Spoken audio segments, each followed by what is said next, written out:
Starbucks went viral last week as one of its UK branches put a sign up saying that it would be going cashless from October.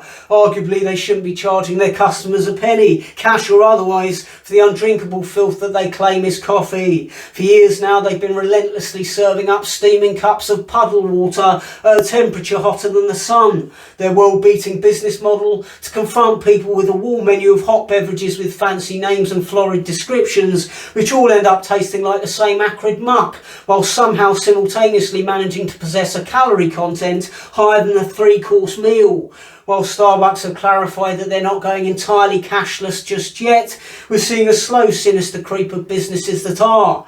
On top of that, we're seeing the gradual disappearance of cash points from our high streets.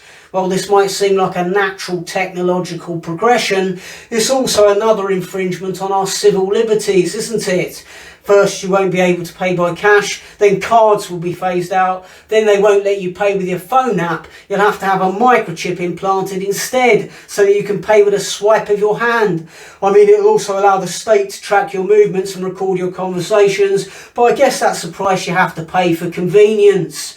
These microchips are already being rolled out in Sweden. How it works is they're implanted subcutaneously using an injection.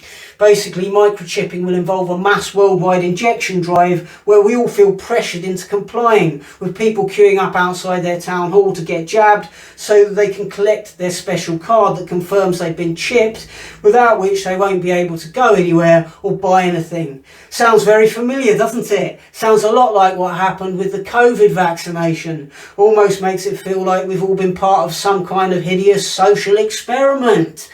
The only time we're really in control of our own money is when it's in our hands in the form of notes and coins.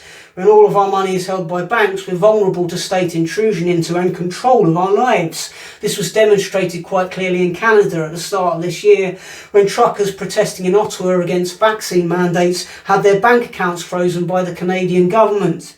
When you can't protest against the government without them denying you access to your money, stopping you feeding yourself, providing for your family, travelling anywhere, or keeping a roof over your head, then you're not living in a democracy anymore. You're living in an autocratic regime. But I guess that's what you opted for, Canada, when you elected Trudeau, a WEF puppet, woke faux liberal with a penchant for racist fancy dress and a blackface.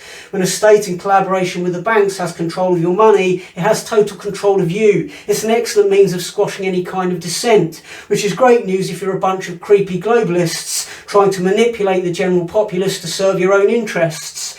Currently, we earn money so that we can act autonomously, so that we're free to live our lives in the manner we choose. Without cash, we earn money to give it to the government so that they can tell us how to live. With banks disappearing from the high street, your access to your own money is growing more limited by the day. You think you've got money in the bank until one day your government decides to commandeer it from you, and when you go to your bank to protest, suddenly it's not there anymore, and when you phone them to complain, you're placed in an automated queue forever.